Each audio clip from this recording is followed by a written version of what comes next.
My name is Diane Camacho, and I am the owner of DLC Consulting Services. We provide operational support to solo and small law firms. We help the attorneys in solo and small firms manage their practice so they can manage their clients and their marketing efforts. So what we're going to talk about today is technology.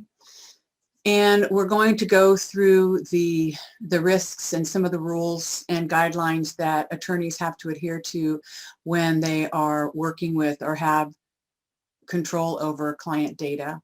And then we're going to talk about just some things that attorneys can do to save time with software.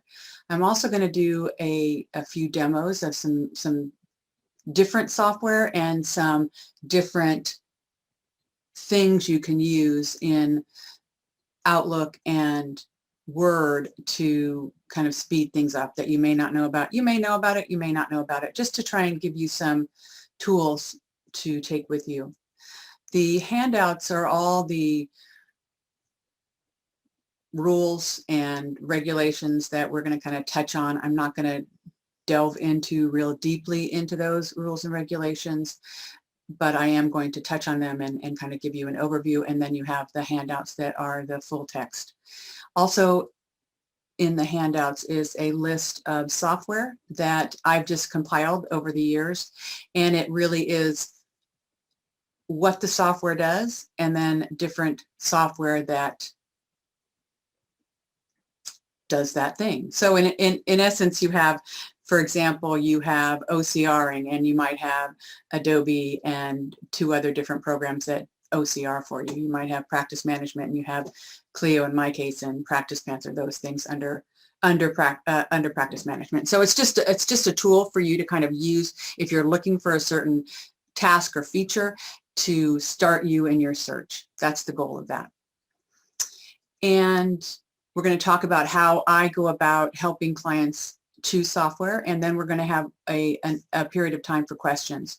If you have questions, you can go ahead and put them in the chat, and we have Morgan Finlayson, who is with us from the San Mateo County Bar, and she's going to moderate that chat room for us. And then at the end, I'm hoping to have a little bit of time for us to just kind of have an open discussion and cover anything that you would like to about software and maybe some challenges you're personally having, those kinds of things.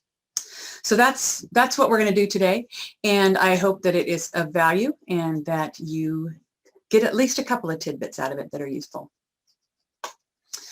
So many of you have probably seen the statistics in connection with the cyber attacks and data breaches. I'm going to weave in a story that we have at DLC Consulting. We were working with a client, and they were hacked, and they were kind of put in a really very bad position because they were hacked. So I'm going to kind of weave that in. So it's 70% are small businesses. So a lot of times we think, oh, well, I'm a small firm. They're not going to really, they're not going to really target me.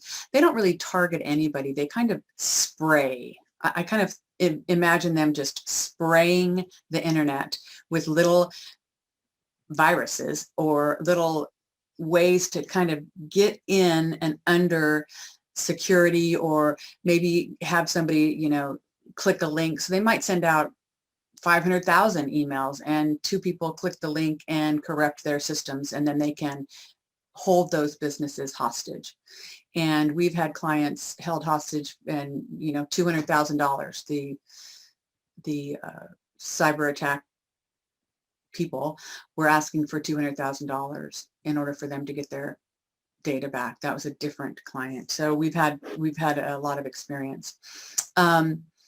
We don't believe that our data really isn't valuable. I think that that's not true for most of law firms. We understand that what we have is of value, and we have client information, and many of us have not only our personal employee information and social security numbers, but often we have information connecting our clients with their medical records or their bank records or things like that in discovery or in an estate planning practice, for example.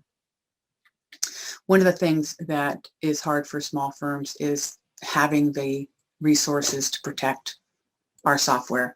That's why many firms are finally kind of understanding the cloud can be more secure than having the servers in your office. And especially after our COVID year, many of us have kind of moved into the cloud. So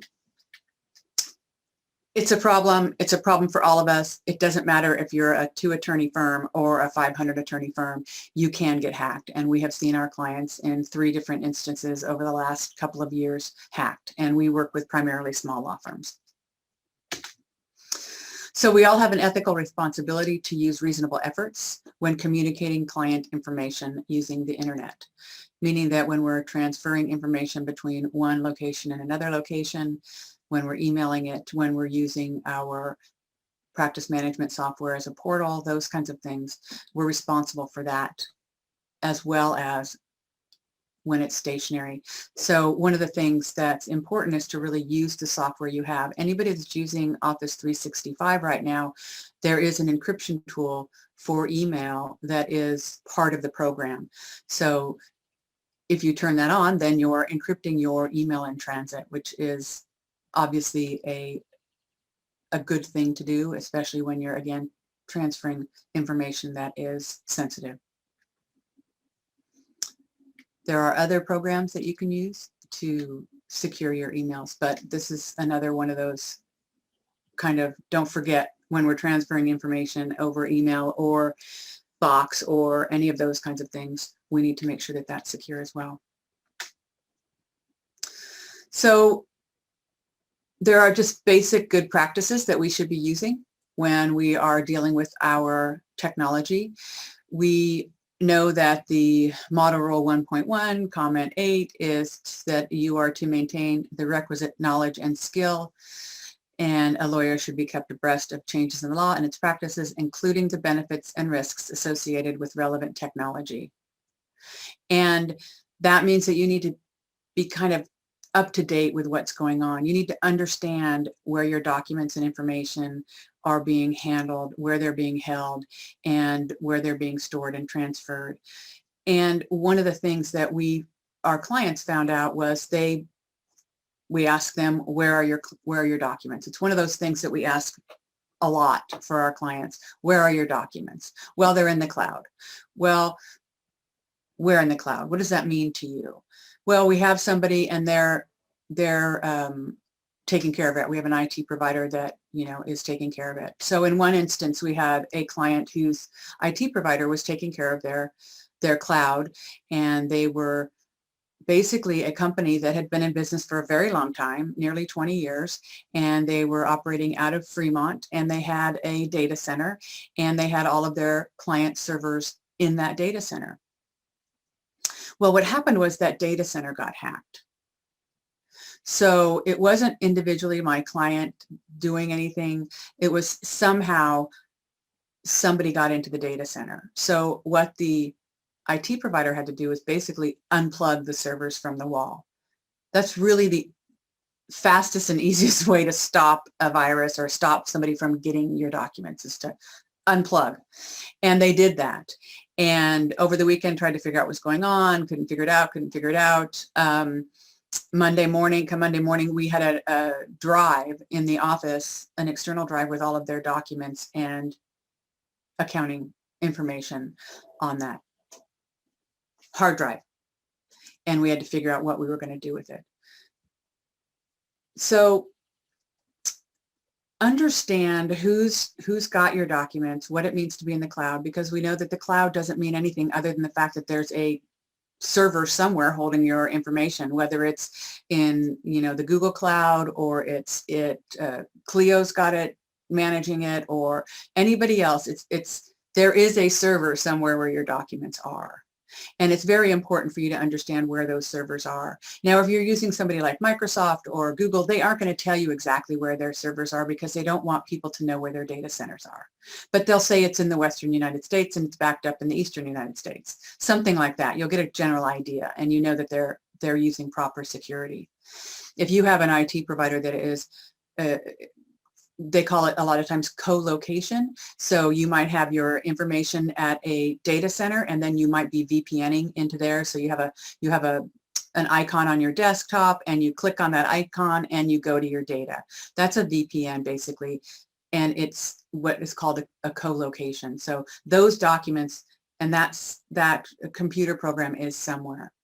When you're talking about a program that is fully web-based, that means that you can go on to internet anywhere and access it. So it's like Google, it's like Box, it's like Dropbox, those kinds of things where you type in the URL for the company, you type in your password, your log, and you're in. And you can do that from any server anywhere. That's service as a software as a service. That's SaaS, pure SaaS based. So those are the kinds of things you have to understand, and you have to know. Where is your data? How is it being stored? How is it being secured? Do you have current protection in your office? Are you doing what you need to do on your computers? And one of the things is, if you have laptops and you have Office Professional, you can encrypt your laptop. Are you doing that? So there are a lot of things that we have at our disposal that if you don't know you have them, you may not be using, and you should be using. I have my laptop encrypted. I have no idea that it's encrypted. It doesn't make any difference to me. But if somebody steals my laptop, they're not going to get into it. Or if I leave it at the airport. So you want to make sure that you have a good understanding of your security, and thinking about things like not only how your emails are being transferred, but your chats and your texts and your Zoom rooms. Everybody knows how Zoom has gone through the security, so that's important. One of the things that we should think about is when we're communicating with clients and they like to do the texts or whatever, however you communicate with your client.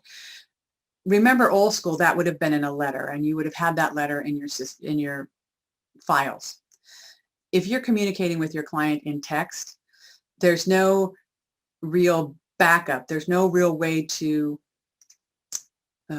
prove what is said.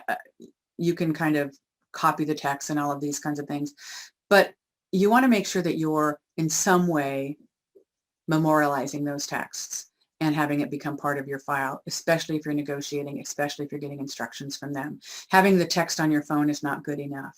You need to make sure that you can get to it if your phone dies or gets run over by a truck or something like that. And you need to figure out how to memorialize that, even if it's sending an email saying, based on our text this morning, this is what I understand. The other thing is making sure that you are patching and keeping up to date with all of the software on your systems. And a lot of times we kind of let our software age, and we think, well, it's working, I don't need to worry about it. I don't really want to, do this patch that Word is talking about, or Windows or Apple or whatever they're saying that you need to do this. We don't want to do it. But most of the time, those patches and updates are around security. So it's really not a good thing to ignore those. If you have software, we had a client we were working with, and all of their documents was on a server from 2008. So it's not even under warranty. You can't even pay a warranty to get it fixed. So if you have old equipment and it works, so why am I bothering with it? And you don't really understand that when your warranty expires on that server, you don't have any service on it. So in one instance, I was working with a law firm, and one of the drives went out in a server, and I had to take the drive out, and they sent me a new drive and all of this stuff to get that server working again. But if I didn't have maintenance on that server, we would have been SOL. We would have been, hopefully our backup would have worked and all of that kind of thing. So make sure your equipment is current. It's really not smart to save money in your operating budget on your technology. It's just not a good practice anymore. I know that 15 years ago we just, it died and we replaced it. It's just not the same anymore. And one of the other requirements that you need to have according to the rules is at least one technically competent partner assigned to liaison. So in other words, it's the partner's responsibility, as in everything, to understand and to be able to talk competently with any IT professional. It's not good enough to say, well, I told the IT guy that's what I wanted. You have to know that they're doing it. And it's not, you know, it's not difficult, but you need to be comfortable asking those questions.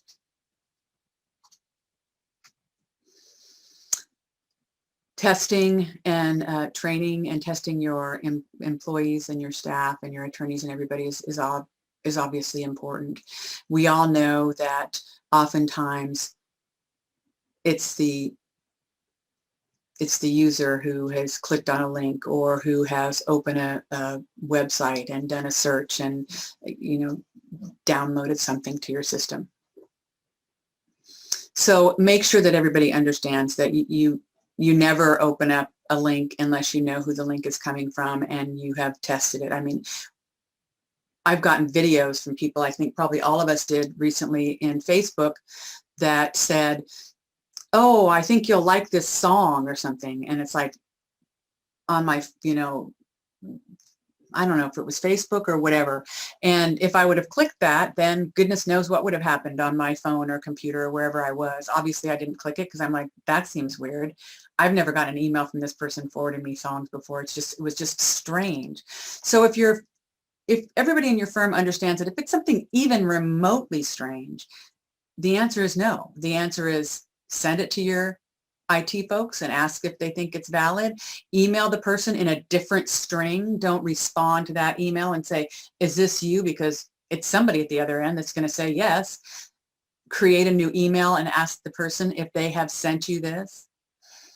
And make sure that everybody's up to date with what some of the threats are and what's going on in the community of cyber attacks. Make sure that your policies are very clear and that you will never, as an owner of a business, ask anybody to transfer money in any way through an email. And a client will never ask anybody in your firm to send them money or wire a refund or send their trust balance back or any of that. That none of your staff is authorized to do anything with your money in your accounts without verbal approval from you or from one of your partners. It's just many law firms have been just robbed by people saying, oh, just transfer this money here and da-da-da-da. And they create emails, and we all know this, I'm sure that most of you know this, they create emails that look like our emails. So it looks like it's coming from you. It looks like it's coming from the partner when the partner tells the AP clerk, yeah, write a check and mail it off to Jim Smith, or he's gonna send you some information and wire the money to him. So just make sure that you're very clear about that. There are ways to send kind of emails to your staff that are fake and see if they bite, if they open the link. There are companies that'll do that for you. So you can kind of run those periodically. I've never done that. I don't know any small firms that have, but I'm sure that there are IT companies. If you're using a IT company that is handling your security, I'm sure you could ask them to send you a pushing test or a phishing test or whatever you want to call it, and they'll do it for you and let you know if anybody opens those links or something like that. Make sure that you're using the services that you're paying for. The other thing is making sure that your vendors have protection, because if they are dealing with your client information, you have an e-discovery service, you have a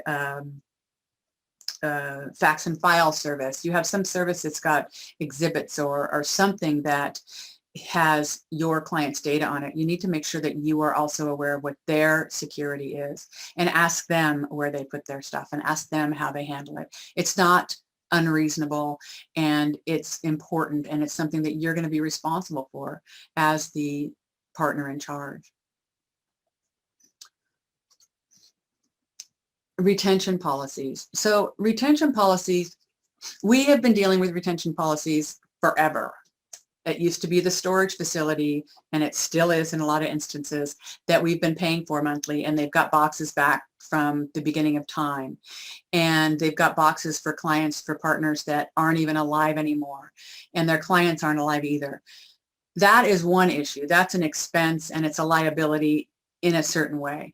Now we have electronic information, and this is a liability in another way, in a larger context, because if you get hacked, you could be exposing information for clients that aren't even yours anymore, that are 5 years old or 10 years old. And not only do you have to notify those people, you may have to compensate those people. You may have to do things and set up security for them, and do all of these, jumping through all these hoops and handling information for clients that aren't even yours, and you should have gotten rid of that information. You should have gotten rid of those files. More and more small firms particularly are giving their documents back to their clients, are saying, we do not retain your documents in the engagement letter. Remember, it has to be stated in the engagement letter. At the end of this engagement, we will be sending you back your documents. We will be putting your documents back in your Dropbox account. We will be destroying your documents. Keep your originals. We are not responsible for the originals that we send you. In some way, pull yourself out of that responsibility. Have them be responsible. And this means that you have to have a closing process. So you have to say, okay, so when we're done with a client and we've issued the final bill and its case is completely settled and everything's paid, or maybe it's not all paid, maybe you want to close a client before it's paid. If you're trying to get money from them and you're never going to get money from them, you don't want to be responsible as their attorney. You want to sever that, at least in the current engagement. Say that you're not representing them in that engagement, because that engagement is over. So you have to put those processes in place, right? So that you can say, okay, we're going to close it, close the documents, we're going to send this letter, and we're going to send a thumb drive with their documents encrypted. And whatever your process is, you need to look at your retention policy again. And it's even more important now. It's not just money out of your pocket. It can be a liability that you're putting your past clients to risk and putting your firm at risk for. So we have a client. They are told on Friday, we seem to have some kind of problem with the server, and we're going to unplug it. Ding, ding, ding, ding, ding, ding. That's a problem. This firm really didn't have a plan in place. We were operating as their legal administrator. So their plan was to call us and our plan was to tell them kind of what to do. So your plan should really include figuring out what happened, whether data was compromised. In this instance, we didn't have any data compromised because they stopped the hacker. They couldn't get in. They knew that there were a lot of emails and attempts to get into the server. That's always a red flag for IT companies. If there's a lot of people trying to get into your server using different passwords and just pinging your server a lot, and so they unplugged it. So you have to understand what's happened, what exactly has happened. Oh, we've had a little problem, so we unplugged your server, obviously isn't good enough. You have to know whether you have to notify your clients and what you need to notify them of, and what, if the client data has been exposed, what has been exposed, and how you notify them, and all of that kind of thing. And so find out what's going on, notify your clients, and try to recover the data and put additional protections in place. So unplug that and figure out where you're going to put your data. And we got a server, put it up in a cloud. Don't forget for your own firm, don't forget your accounting software. A lot of times we think, okay, we're going to keep our accounting software, our time and billing software in-house, but we're going to put our documents into MyCase or something like that. But we're going to keep some information, however you decide. Make sure that you're also aware of what's going on with your accounting software, because we had to basically rebuild their accounting software and import their data. They were using tabs and import their data so that they had access to all their information and could bill again and keep track of time. So that was kind of on top of the documents. We always think of documents, but don't forget there's other things that are also vulnerable. What we did was we got on a phone call and we started talking about, well, what do they mean? What's going on? What's happened? We start questioning the partners. We say, do you have cyber insurance? And immediately notify the cyber insurance company. First of all, you should have cyber insurance. I have cyber insurance and all of my information is in the cloud and my laptop is encrypted, and oh my gosh, nobody's going to get me, right? But I have cyber insurance. It's, I don't know, when I bought it a few months ago or a year ago, it was $600 a year. It's going to go up. It's going to cost you more and more money because we are getting hacked as an industry, but it's going to be well worth it. For example, this firm had to, I think there might have been a $10,000 deductible. I'm not sure. It was either $10,000 or $20,000 deductible. When all was said and done, this breach was about a $300,000 expense. The other firm who was hacked and their data was held captive, the original request was $200,000. Well, the insurance company talked them down to $100,000, but that hacker got $100,000. It's crazy. And if you're hacked and you find out what you need to pay and you pay it, don't expect to have your documents the next day. The entire process dealing with the insurance carrier and the hackers was about a 10-day process. And that was fast, meaning they didn't have access to their data for 10 days.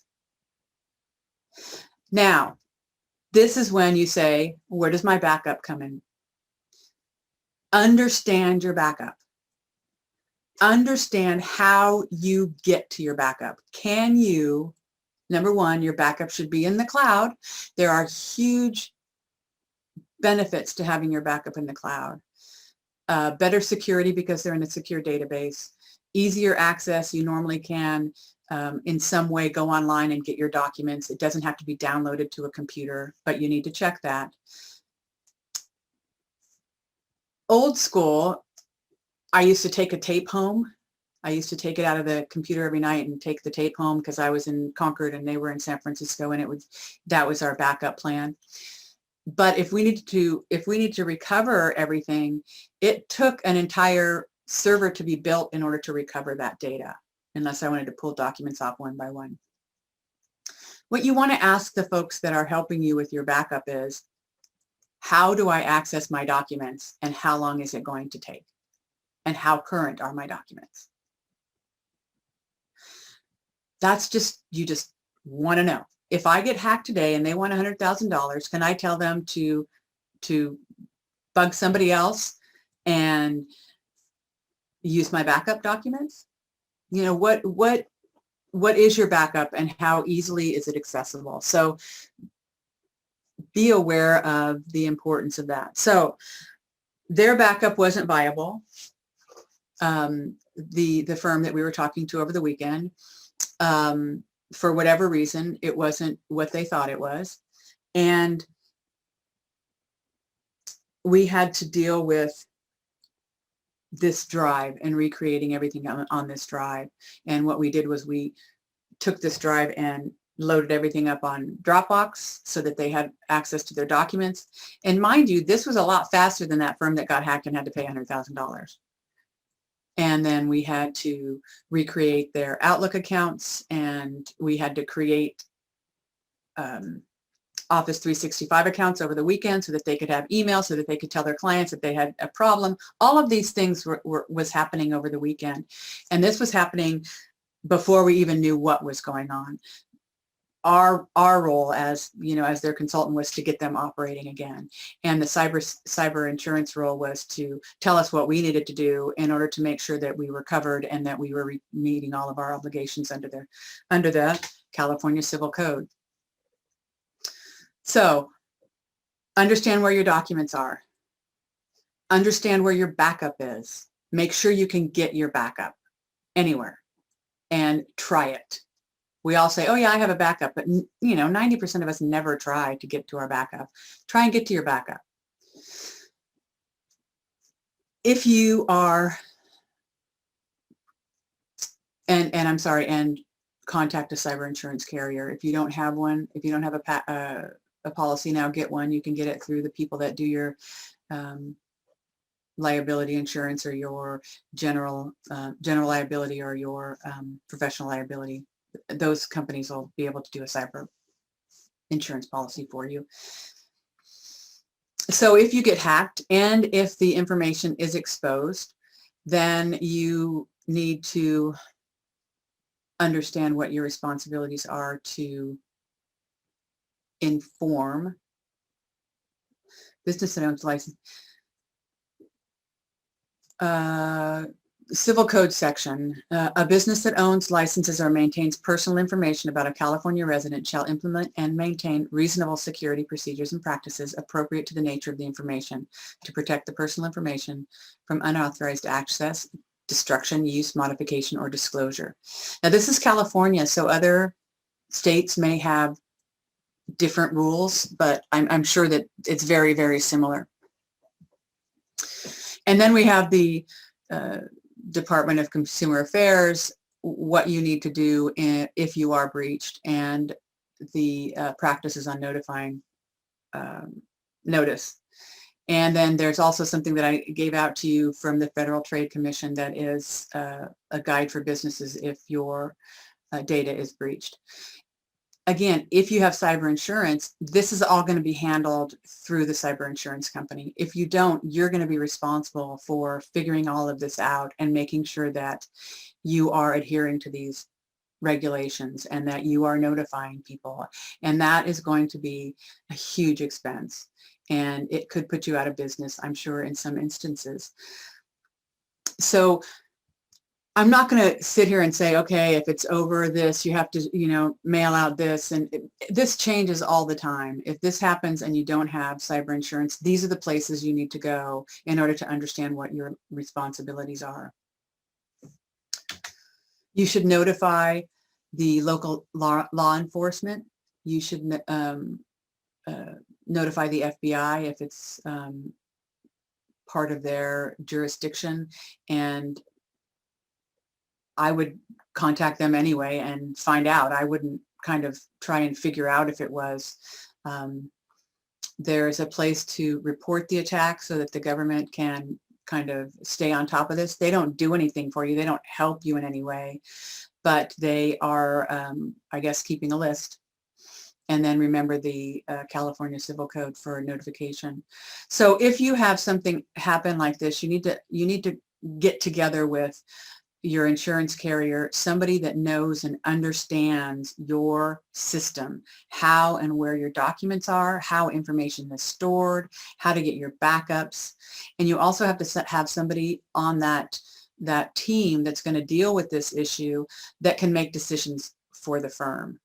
So it might be somebody like our insurance carrier, and then somebody like me or your manager that knows, how the IT system works. And then it also needs to be somebody that can make a decision for the firm quickly. This isn't going to be a period of time that you can have meetings and discussions and vote on how to deal with it. Decisions are going to need to be made quickly. This is an emergency, and it needs to be dealt with like an emergency. So make sure you have people that can deal with this quickly and efficiently. And then follow the instructions that you're given by if you have an outside IT group, or you have cyber insurance, or you have, there are attorneys that are experts in this that you can find. You may want to have somebody in your Rolodex that can help with it. So you have somebody that can help guide you through these processes. So you have to evaluate the damage, figure out what's happened. You need to keep a record of everything you spend on this. So for us, it was things like going down and buying a new drive, paying for the box account, paying our fees for our services, and postage for mail, whatever it is, you need to have a very, very good record of the costs for this, because you're going to submit this to an insurance carrier, whether it's your cyber insurance carrier or some other insurance carrier, and you're going to have to use this for your tax purposes, and preserve the evidence. Don't destroy or delete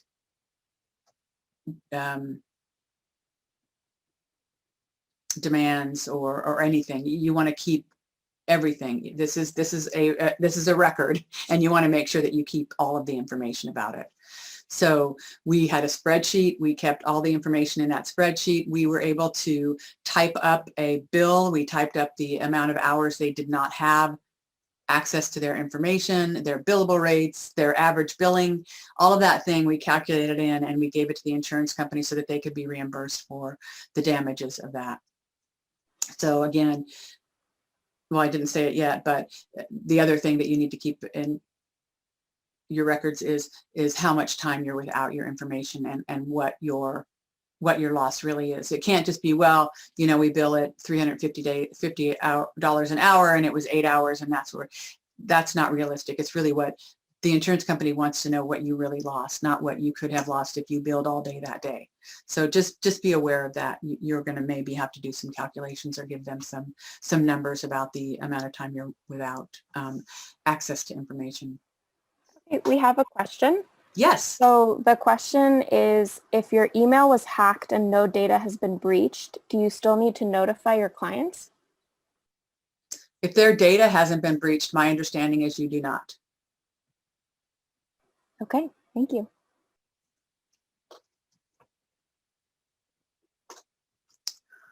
In the instance of the law firm that we had their server, we just got all their data in a server and they were handed to us, they notified one of their key clients, their big key client, told them what happened, told them that there was no problem, told them that they had all the data, it wasn't exposed and all that kind of thing, because they felt that they needed to do that for that client's relationship with them.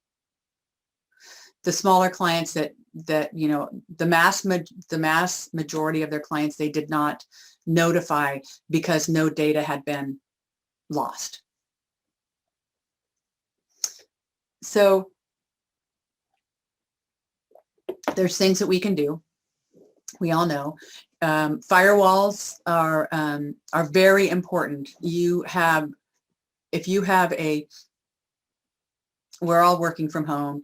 I have the firewall from Cisco turned on and worked so that my business firewall is working even at home. If you have a VPN, people think, well, I'm VPNing. That's great, but you still need to have other precautions. A VPN isn't magic. It isn't like, well, I don't have to have a firewall because I'm VPNing. You're going through your server even to get to the VPN. So it's just make sure that your firewalls are taken care of. There's something called endpoint protection, the antivirus and malware. We're used to McAfee, those kinds of things. Password management. There are things like LastPass. I use LastPass. There's 1Password. There's a lot of different password management programs you can use, and they secure your passwords with 1Password, and it's just another way to not have one password for all of your things, and then be able to kind of secure everything so that you can go into one place and change all of your passwords at once. I mean, there's just a lot of features for password management. You can cut off somebody in your firm, that kind of stuff. Multi-factor authentication. I think most of us have in some way, somewhere, been exposed to multi-factor authentication now. When I open Outlook on my phone, I have to put in a code. Some instances, if I go into my account at San Francisco State, they send me a little duo thing. I have to click it's me, and then they unlock my account. There's different ways for you to use multi-factor authentication that is not really horrible. We all hate it. I hate it. I have to find my phone and get my code and all that kind of stuff. excuse me, but it makes a huge difference if you are hacked. They can get into one password, but they can't get to the other password. Again, it's protecting yourself. Encrypt your disk, encrypt your thumb drives. If you have Windows Business, you can encrypt your thumb drives as you're making a copy of something, and then you send that off, and you text the password to the person you're sending it to. Security awareness training, we've already talked about that. Cyber insurance, we've already talked about that. Your backup and disaster recovery, again, that we kind of talked about that. What are you going to do if it happens? Get your team together and start making decisions. Notify your cyber insurance carrier. Make some decisions on whether notifying your clients, and what are the next steps. Activating your backup, whatever that means for you in your system. So this is all the piece of the presentation that talks about what our responsibilities are, how to keep ourselves safe, and how to manage our clients' information. So are there any questions on this section? We're going to move into kind of the software section of talking about the different software and helping you work faster and all that kind of thing. So we're kind of finished with the security piece of the software. Let's see. Oh, we have something. Let's see. Oh, that was answered already. Okay, no questions. Great. Okay, so I want to talk about one of the things that is important for all of us, and it's saving time, and more of us are working without support, without a paralegal, without a secretary or somebody, and so we're doing a lot of our own documents. We're doing a lot of our own word processing and those kinds of things. So I want to give you an explanation of some different things, and then we're going to talk about, I'm going to do some demos and show you some things. So document creation, there are different things. There's something called macros, and macros are normally found on your toolbar in Word or Excel, and they are normally customized for your firm, and they are a way for you to create documents that are all the same and are formatted for you. So you might go and click on the macro, and it'll have your form letter, and it'll, you'll type in the addressee's name, and then it'll get put in the right place. The date will automatically come in. It'll be a paragraph mark, and it'll have your salutation down there for you. It can also be a pleading macro, so that you pull up, you say that I'm filing something in San Francisco Superior Court. It pulls up the right formatting. It makes your caption. It gives you all of the different information in the right place. So you're not copying and pasting, not opening an old document and then revising it. That, not only we think it's easier, but it takes time, and it leads to mistakes. I don't know anybody that hasn't accidentally not changed something in a document that they copied and reused. Macros, you start fresh each time. So you're never going to have to worry about whether you've left my name in a document that you're sending to Tom. Templates are very similar. Templates can be made in Word. It's not something that you have to purchase. It's a feature within Word, and it is basically a way for you to create a document, and I'll show you one. Create a document, and then it has fields, and then those fields either you enter or they get filled out by your practice management software or some other software. So it kind of, I have a letter template, and I say I want it to go to Diane, and it automatically fills out Diane's address. So it's very similar to a macro, but it has more interaction with other software. Automation is a blend of, it's a more advanced template. Automation is where you can say, this is my engagement letter, and I pick paragraph 3 because this is an estate plan and it is for a couple, and paragraph 7 because they have children. So it's more of an interactive process that you can create documents through. So those are the three different things that we think of when we're talking document creation. And when people say, well, it's macros, or it's document automation, or it's templates, that's what they're talking about. And I'll show you some examples of the templates and the automation. Time entry, think about using those codes. Many of the Clio's and my case and all the other practice management software have codes that you can use in order to type TC and it blows out to telephone conference. Not only does that help you, but if you have people working for you, if they use the same codes, then they're not going to say telephone call. So that all of your time entry is going to be consistent. Again, that's important too, right? Is making sure that your letters look the same and the time entries are the same so that you're going to the client with the same information. Also think about phone apps for your time that allow you to speak your time entries. So there are apps out there that will work with your software, and some of your software may have apps for your phone. And if you can use it on the phone, you can usually talk those entries. So maybe that's going to be great for you. Maybe it's going to be important for you just to be, looking at your Outlook for the day and say, okay, I did this and this and this, and I can talk the time entry so that you can get your time entered every day. Again, this is thinking about making things easier for you, making things faster for you, and getting your time in every day. We know how important that is. There's a couple of things in email. You can use templates in email. You can also use quick parts in email, and I'll show you some of those. In Word, we're going to talk about the quick access toolbar. And one of the things that I found recently, actually my colleague found recently, it is a button you push and Word reads back to you what you typed. So if you're somebody like me that often forgets the R on your, and you're doing something quickly and you're not the best proofer, if you close your eyes and click that button, you will hear what you are typing. And it will catch a lot of things that you may not have caught. So that's just one thing. And using your quick access toolbar, I'm going to show you how to do that, and I'm going to show you how to do some auto texting. We have another question. Sure. And it is, what is Clio that you keep mentioning? Clio, My Case, Practice Panther, they're all practice management software.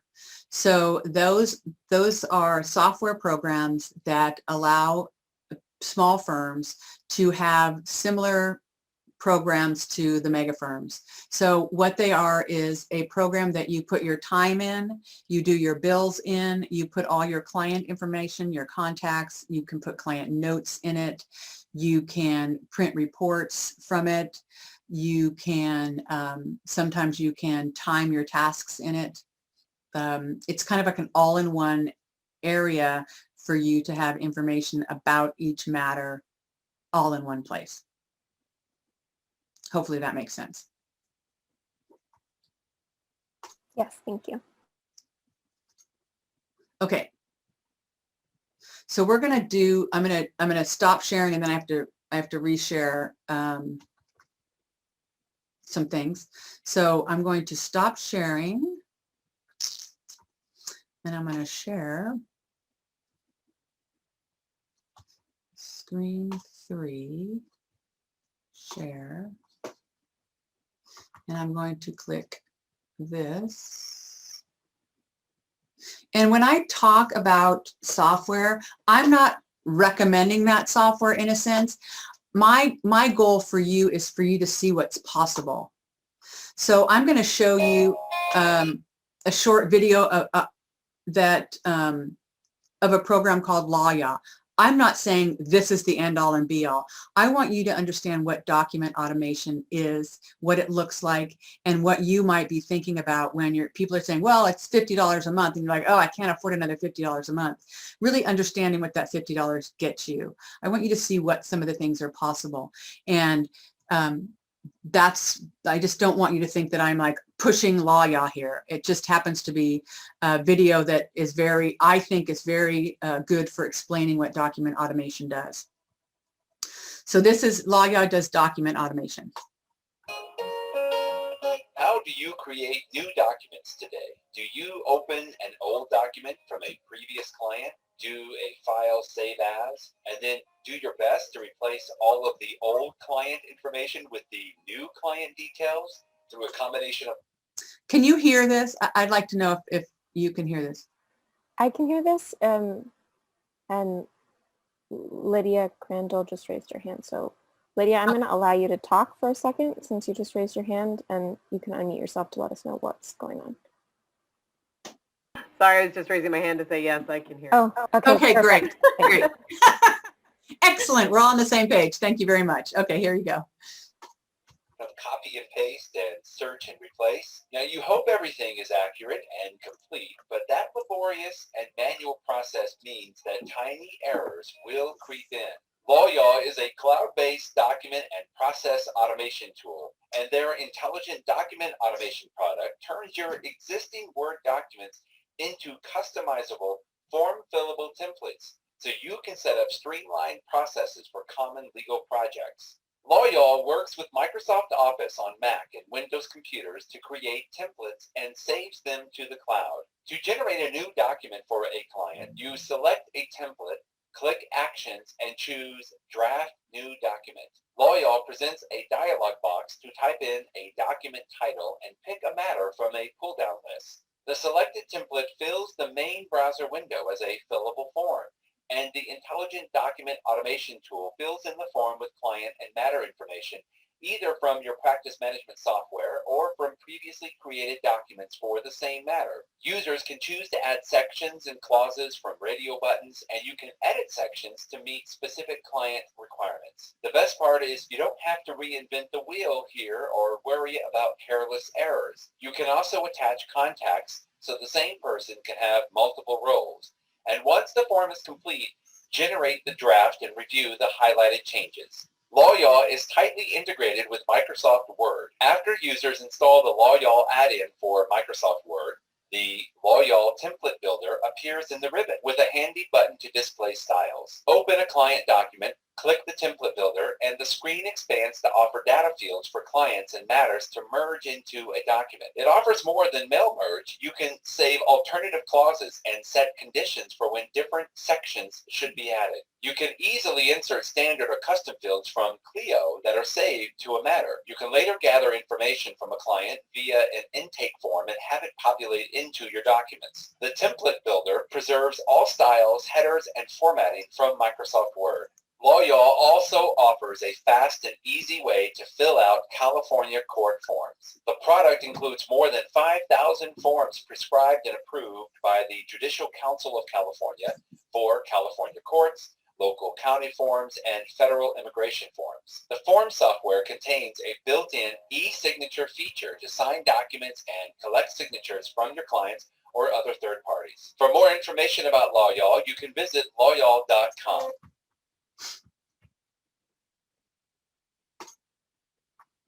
So that is document automation, and there are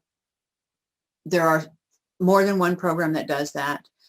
But for a small firm, for a solo, for somebody that's doing all of this themselves, this is invaluable. Even if I don't remember what LawYaw is. I don't know if it's 50. I don't know what it is, but it's certainly less than one of your billable hours a month, and it's going to save you more than an hour a month, as I'm sure you can all say that.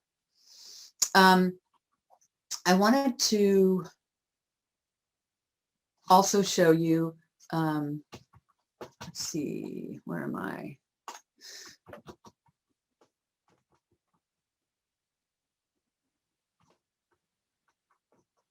Where am I? Okay. I also wanted to show you what a template in I'm using Clio. Template in Clio is like. So if you're not using them in your practice management software because you just haven't had time to put them together you're doing yourself a disservice. So I'm going to share my screen again. So I'm in a matter in Clio, and all of your practice management software does this. It's not just Clio. Many of them do many of the same things. So I'm going to be in matters, and I've just created this matter, or I've just created this client, and I want to create the engagement letter. So I'm going to go into documents. I'm going to say new. I'm going to say create a new document from a template. It's going to say what template. I only have engagement letter. That's the matter. Engagement. I don't want a PDF. I just want a Word document. Now I have created this document in Word and imported it into Clio. So that's how most of the practice management software works. It is created in Word, and then you upload it into Clio, and it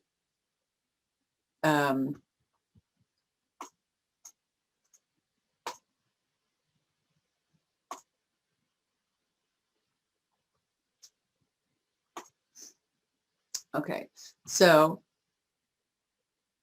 here is the one I did yesterday.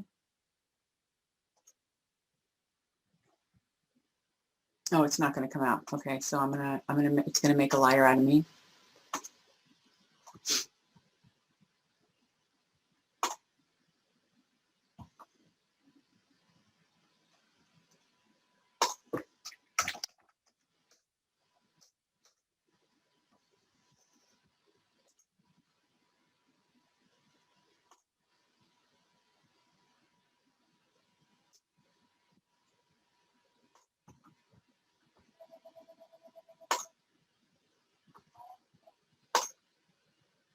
Okay, here it is.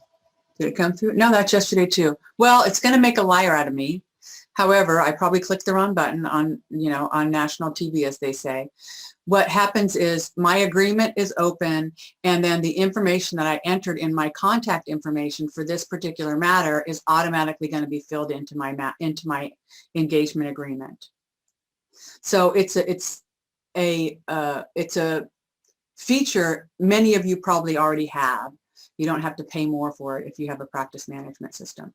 But that's what a template is called. So you've got the document automation that can do different paragraphs, choosing what you want, he, she, them, and then you have a template that's basically just the document. It's going to fill out what you need to fill out from the information that you have in your contacts. One of the things that some folks don't do, and they really should do, is make sure that you're integrating your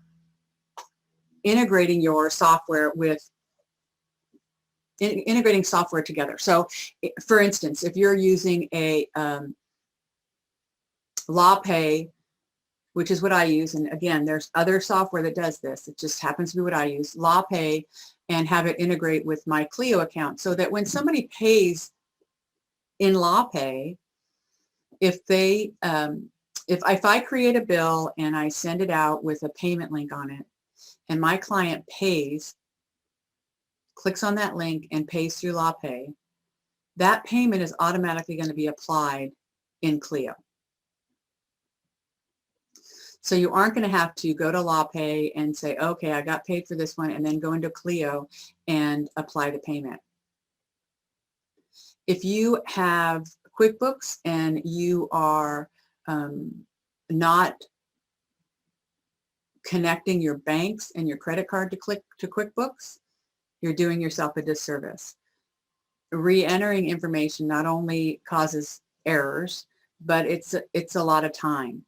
And people often are afraid of integrating things. I haven't heard of any law firm having a problem, having a breach, or an issue with the information from their checking account getting pushed to QuickBooks.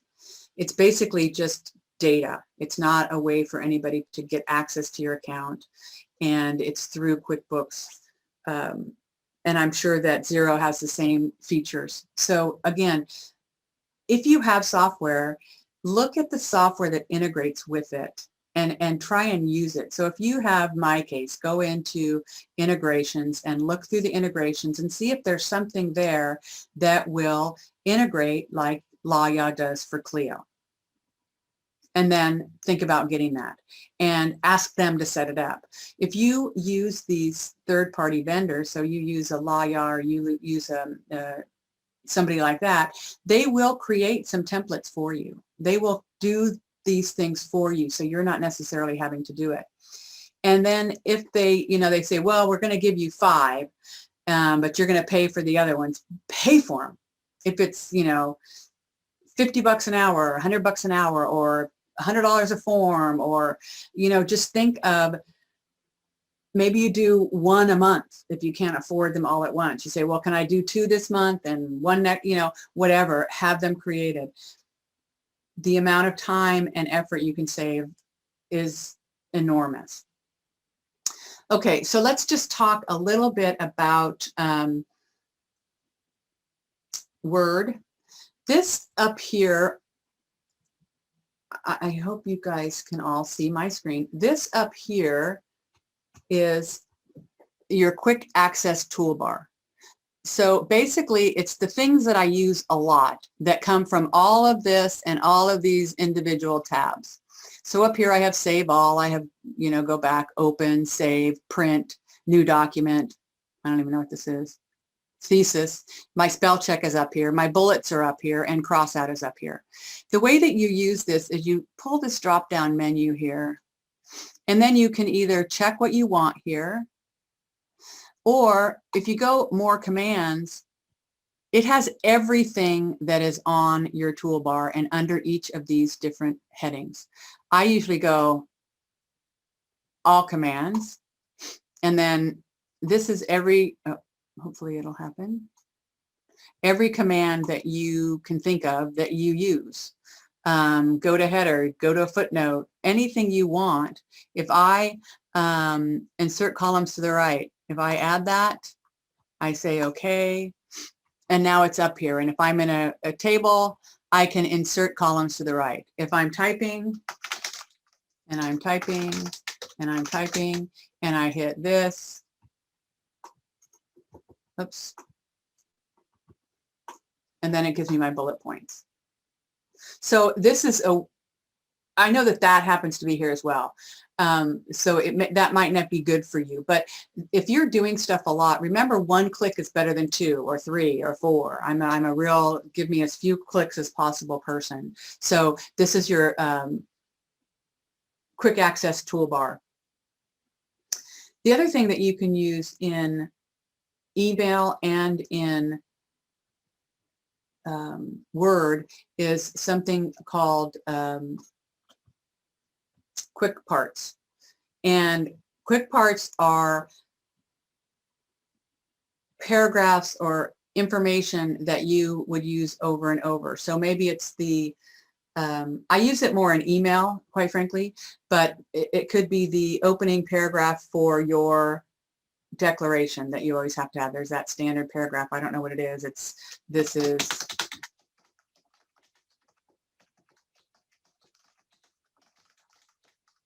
and then I do this, and then I go to quick parts, and I say save selection to quick parts. And it says, okay, what do you want it to be, say? And I'm going to say this is whatever it is. Usually it's the beginning of the paragraph. And then if I type down here, oh, I'm going to lie. Why isn't anything working?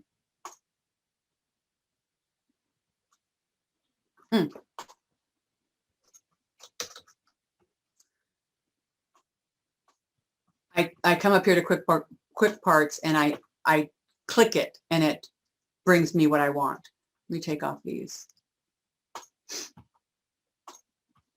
So if you have the opening paragraph to something, you can come up here to insert quick parts, and then you just click that, and it pops up again. That's quick parts. The other way to put automatic text in your documents is called auto text.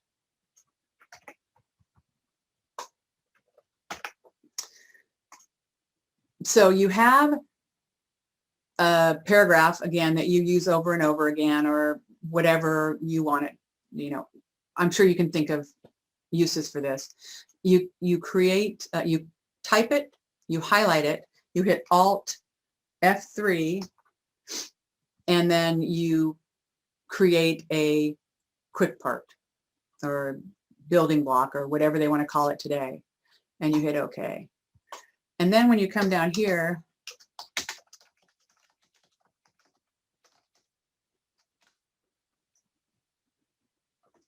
did I not save that? Alt F3. Oh, probably provides. I'm really embarrassed because I did this like 3 times this morning.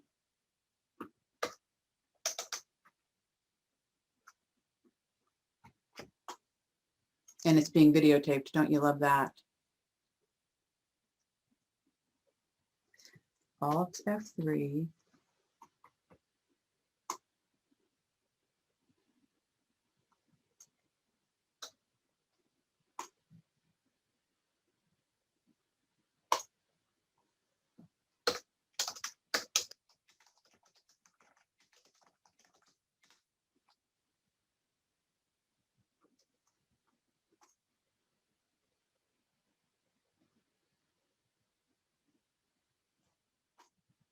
You can do it that way too. It's supposed to pop up. It's supposed to pop up, and I don't know what I'm doing that it's not popped up. But it all comes down to auto text over here, and you can pull it up from there. I've got my name and initials. Maybe it's your address, and you're typing it over and over. Maybe it's your signature block, and you don't have it in a macro or something. You know, any of those kinds of things. So get to know this quick parts button here.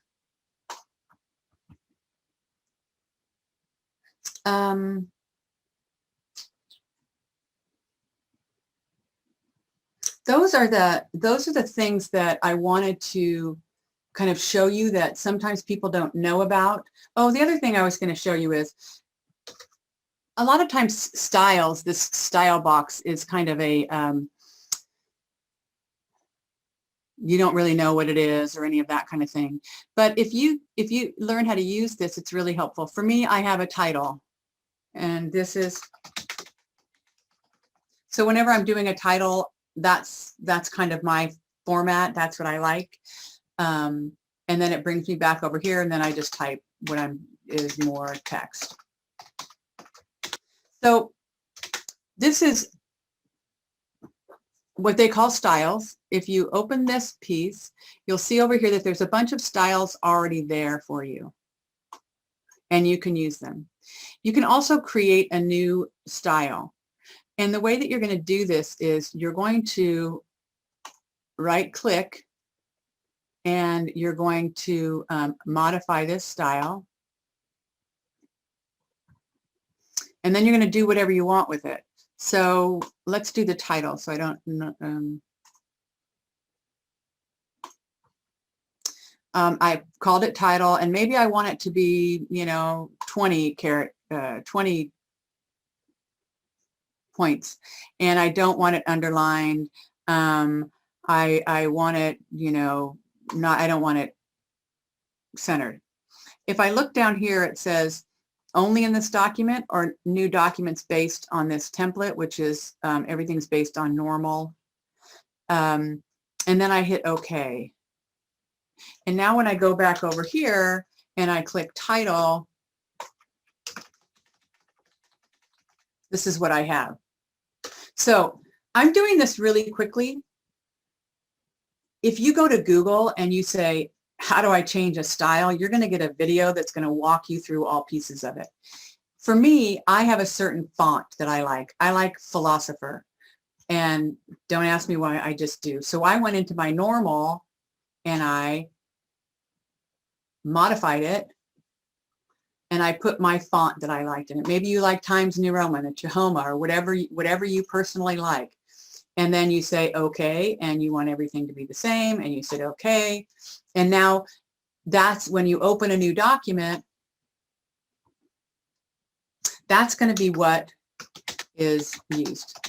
You see that up here? It's philosopher. If I go like this, my title is the way I wanted it. So again, if you're using headings a lot, if you are using titles a lot, anything like that, you can use styles. And they aren't, it's not brain surgery. Learn them if you can. That's basically all I have as far as trying to show you some tips and tricks and explain some software to you. Are there any questions? We have about 15 minutes. If anybody has questions, if not, I'll give you some time back.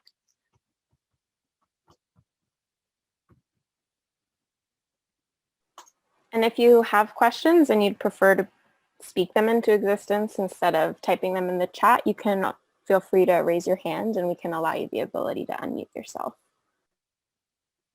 Are there any things that I didn't talk about that you think are helpful that other people on the call might find helpful?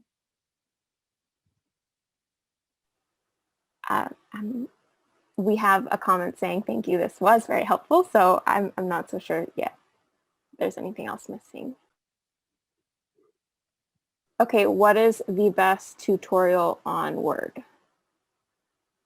You used to be able to go to Microsoft and just watch them for free. I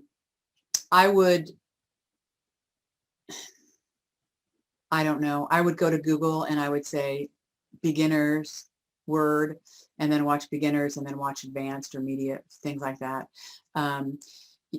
One of the things that's important that you learn how to do if you don't know how to do it in legal is to do a table of contents and to do, to really work with your outline features. And those may not be taught in a regular kind of beginner Word, but that would be something that would be really important for you to do. You might want to go into Google and say, what are things everyone should know about Word, or what are things that everyone should know how to do in Word, and then go into Google and get the instructions for those things that are listed there.